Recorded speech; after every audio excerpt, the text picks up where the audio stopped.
में गरीबों पर होती बुलडोजर की कार्रवाई और वहीं कोटा में बहुमंजिले इमारतें बिना स्वीकृति के बनाई जा रही है। इसी को लेकर नायक संगठन ने आज कोटा विकास प्राधिकरण के सचिव को दी शिकायत। बताया कि आखिर केडीए की कार्रवाई गरीबों तक ही क्यों सीमित है, इन अमीरों पर कब होगी कार्रवाई।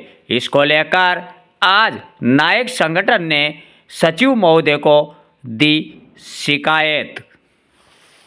क्या कुछ मामला है और किस लिए आज आप सचिव से मिले? कोटा विकास प्राधिकरण की जो अब टैगलाइन हो चुकी है कि गरीबों का शोषण और अमीरों का पोषण, पूंजीपतियों का पोषण, इसी प्रक्रिया को तोड़ने के लिए आज हम सचिव महोदय से मिले हैं, जहां पे हमने सचिव महोदय को बताया है कि किस प्रकार ईडब्ल्यूएस LIG कैटेगरी के जो निम्न आय वर्ग के लोग हैं, जो गरीब मध्यम वर्गीय लोग हैं, उनके साथ तो केडीए छलावा करता है।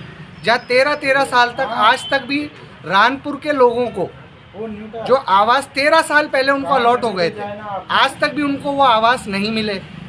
ऐसे ही मोहनलाल सुखाड़िया की हालत है, ऐसी हालत बधाना की है। और जो इसके पेटे का जो प्लॉट था, कॉमर्शियल प्लॉट, वो UIT बिल्डर को दे चुकी है।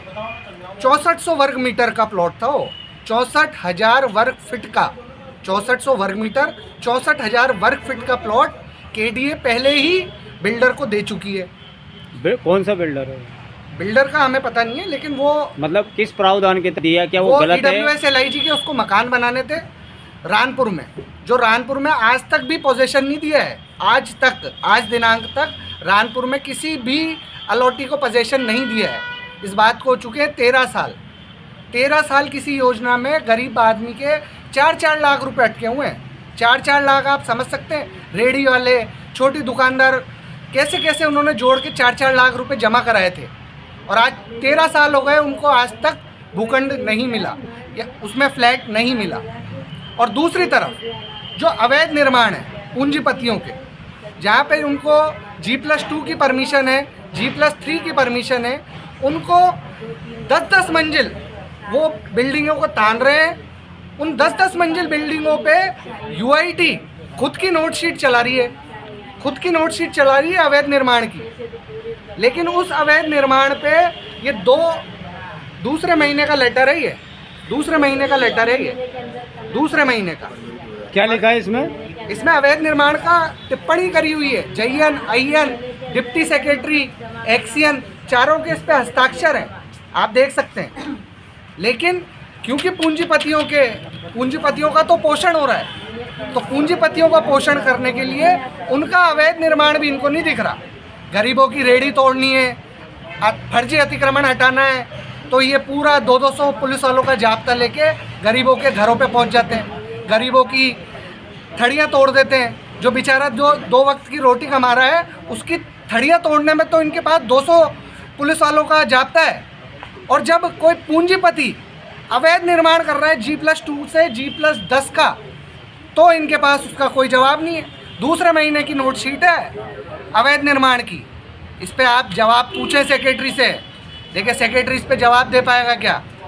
किन किन अधिकारियों के इस पर साइन है? इस पे जो साइन है वो है DS मालविका त्यागी जी, जो इसमें सबसे इम्पोर्टेंट कड़ी हैं, मालविका त्यागी जी। उनके ही DS रहते हुए ये नोट शीट चली थी दूसरे महीने में, फरवरी में, यानी डिप्टी सेक्रेटरी। लेकिन आज दिन तक इस पे बिल्डिंग पे कोई कार्रवाई नहीं हुई। ये बिल्डिंग कहाँ पर है? ये बिल्डिंग है विश्वकर्मा नगर में।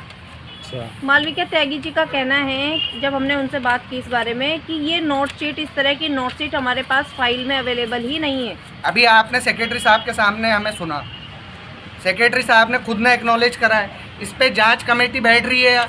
अब मालविका त्यागी जी से आप पूछना कि अगर इस प्रकार की कोई नोट शीट नहीं थी, तो सेक्रेटरी साहब जो आपके सीनियर हैं, उन्होंने कैसे 7 दिन की जाँच गठित कर दी?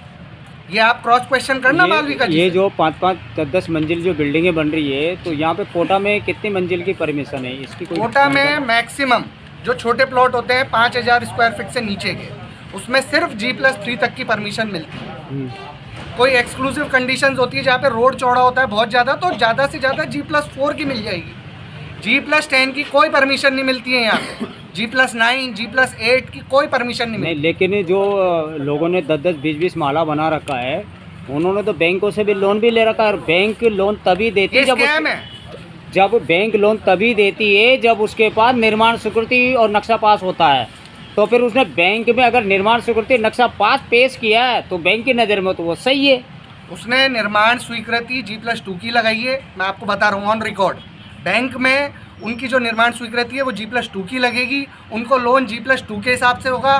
बाकी का जो कंस्ट्रक्शन करते हैं वो अपने पैसों से करते हैं, ब्लैक मनी। कोटा शहर में बड़े बड़े बिल्डर्स हैं जिन्होंने बड़े बड़े फ्लैट्स बना रखे हैं, आकांक्षा दीप सवाल का और भी बहुत सारे हैं जिनकी परमिशन 10-10 मंजिला से ज़्यादा है। वो जिस तरह से नहीं, वो उनके, आप समझे, वो उनके भूखंड साइज होते हैं 15,000 वर्ग मीटर, 20,000 वर्ग मीटर। तो उस पर राज्य सरकार परमिशन देती है। KDA is not allowed to give the permission. तो उसमें राज्य सरकार से बिल्डर्स परमिशन लाते हैं, वो एक अलग मामला है। ये अवैध निर्माण की मैं बात कर रहा हूँ, जो जैसे 25-50 का प्लॉट हुआ, 30-60 का प्लॉट हुआ, 20-40 का प्लॉट हुआ, इन पे जो G+5, G+6 का कंस्ट्रक्शन हो जाता है वो पूरी तरीके से अवैध है। तो इसको कैसे क्या कार्रवाई करनी अभी चाहिए इस पे प्रशासन को? अभी प्राइमा फेसी हमने इस पे जांच गठित करवाई है सेक्रेटरी महोदय से। इसमें 7 दिन का उन्होंने हमें आश्वासन दिया है कि 7 दिन में इसमें जांच कमेटी गठित करके और इसका दूध का दूध पानी का पानी कोटा की जनता के सामने सेक्रेटरी महोदय करेंगे, ये उन्होंने हमें आश्वासन दिया। विश्वकर्मा नगर में जो बिल्डिंग बन रही है, क्या बन रहा है आखिर वो? तो मौके पे जाएं, वहाँ पे उनसे पूछें कि आपके पास उनका कहना तो है कि होटल बन रही है, हमारे पास परमिशन G2 की है और हमने 10 मंजिला बना दिया, लेकिन 1 मंजिल और बनाएंगे हम। तो हौसले इसलिए तो बुलंद है क्योंकि उनको पता है गरीबों का तो KDA करेगी शोषण और पूंजीपतियों का करेगी पोषण। उनको तो सजा के देगी। भाई उनके हौसले किस लिए बुलंद है? क्योंकि उन्हें पता है यहाँ पे सब काम जो होता है वो माल से होता है, इसलिए उनके हौसले बुलंद है, इसलिए वो इस तरीके के जवाब दे। आगे क्या रणनीति रहेगी आप लोग? आगे KDA से ईंट बजा देंगे। गरीब आदमी का अगर आप अतिक्रमण तोड़ने गए तो वहाँ पे आपको नायक सामने मिलेगा, चाहे आप हमारे ऊपर मुकदमा लगाना, चाहे कुछ भी करना, लेकिन गरीबों के साथ हम खड़े हुए मिलेंगे आपको। आपका शुभ नाम और पद बताइए। नायक शशांक, नेशनल कन्वेनर, नायक ऑर्गेनाइजेशन।